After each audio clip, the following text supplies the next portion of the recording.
Back to back দুইটা হার। Board president Faruk Ahmed বড্ড বেশি হতাশ হওয়াটাই স্বাভাবিক। যেই ম্যাচটায় বাংলাদেশের ঘুরে দাঁড়ানোর দরকার ছিল সেই ম্যাচটাই বাজেভাবে হেরে গেল। ম্যাচ শেষে ক্রিকেটাররা অনেক বেশি হতাশ।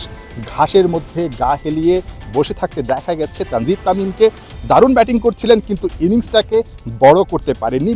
ব্যাটিং কোচ সালাউদ্দিনও অনেক বেশি হতাশ, একেবারেই চুপচাপ হয়ে গেছেন। মেহেদী মিরাজও কথা বলতে পারছিলেন না, কারণ এই ম্যাচটা আসলে তারা পারফরমেন্স দিয়েই কথাটা বলতে চাইছিলেন, কিন্তু সেটা শেষ পর্যন্ত হয় নাই।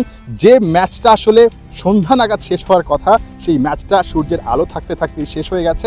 ৭৯ বল আগেই আসলে ওয়েস্ট ইন্ডিজ দ্বিতীয় ওয়ানডে জিতে সিরিজটাই নিশ্চিত করে ফেলেছে। কেন এমন হার, তার ব্যাখ্যাটা দিয়েছেন তানজিম হাসান সাকিব।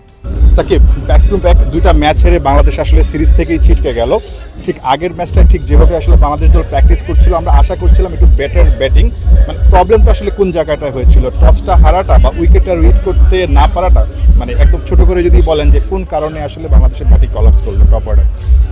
না, আপনি যদি দেখেন ফার্স্ট ম্যাচে আমরা অসাধারণ ব্যাটিং করছি, খুবই ভালো ব্যাটিং করছে ব্যাটসম্যানরা।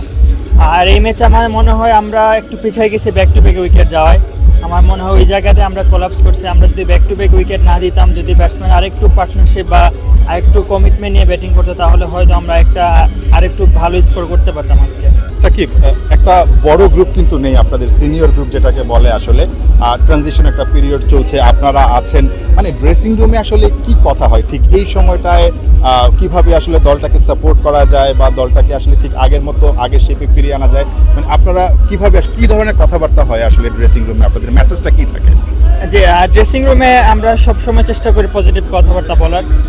আর আমরা এখন যারা আসছে এখানে, যে 15 জন আসছে, এই 15 জন আমরা বিলিভ করি 15 জনই বেস্ট। এবং এই 15 জন যদি তাদের বেস্টটা দিতে পারে, আমরা মনে করি যে আমরা যে কোনো দিন জিততে পারবো ইনশাল্লাহ এই টিমের সাথে। আমরা কখনো এরকম চিন্তা করি নাই যে উনি নাই বা ইনি থাকলেও তার একটু ভালো হইতো, এরকম মেন্টালিটি আমাদের মধ্যে নাই। আমরা যারা আছি তারাই চেষ্টা করি সর্বোচ্চটা দেওয়ার। আমার পেছনে যে স্কোরবোর্ডটা দেখছেন, সেই স্কোরবোর্ডে বাংলাদেশের হতাশার গল্পটা এখনও লিখা। ম্যাচ শেষ হবার পরও শেষ ম্যাচটায় বাংলাদেশের হারানোর কোনো কিছু নেই, কিন্তু পাওয়ার কি আছে? তানজিম হাসান সাকিব বলছেন ঠিক এই জায়গা থেকে যেই ভুলগুলো হয়েছে, সেই ভুলগুলো শুধরে তারা আসলে ঘুরে দাঁড়াতে চায়। ঘুরে দাঁড়ানোটা আত্মবিশ্বাসের জন্য, আর সেটা হচ্ছে টি-20 সিরিজে বাংলাদেশ যাতে ভালো করতে পারে। সেই আত্মবিশ্বাসটা সেন্ট কিটস থেকে তানজিম সাকিবরা সেন্ট ভিনসেন্ট পর্যন্ত আসলে নিয়ে যেতে চান। আমরা লাস্ট ম্যাচে আমরা জিতে আমরা আবার কনফিডেন্ট নিয়ে টি-20 সিরিজের মধ্যে প্রবেশ করব, এটা আমাদের বিশ্বাস। আর থার্ড ম্যাচটা আমরা অবশ্যই কামব্যাক করতে হবে আমাদের, তাছাড়া আর কোনো উপায় নেই। আমরা আমাদের সর্বোচ্চটা দিয়ে চেষ্টা করবো ইনশাল্লাহ। তানজিম সাকিব 45 রান, দারুণ একটা ইনিংস খেলেছেন। আপনাকে আমরা আপনি যখন আমরা 19-এ ছিলেন, অনেকেই ভাবছিলাম যে বাংলাদেশে একজন পেস বোলিং অলরাউন্ডার আসছে।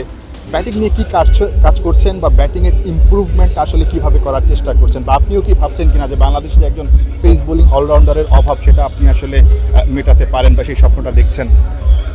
আমি সবসময় চেষ্টা করি টিমের যখন দরকার হবে তখন যাতে ভালো ব্যাটিংটা করতে পারি। আমার মাইন্ডসেট কখনো এরকম কাজ করে না যে আমি একজন ভালো অলরাউন্ডার হব বা এরকম কিছু, বাট আমি চেষ্টা করি আমি আমার সর্বোচ্চটা দিয়ে ব্যাটিং করব। সেটা প্র্যাকটিস হইতে পারে, সেটা ম্যাচে হতে পারে। তো আজকে একটা সুযোগ আসছে, আমি চেষ্টা করছি রিয়াদ ভাইকে সাপোর্ট দেওয়ার জন্য। আর নিজের স্ট্রং জোনে আমি যে বলগুলো পাইছি ওগুলো শর্টস খেলা ট্রাই করছি। Nahiyan Bin Jasim, 71, Saint Kitts, West Indies.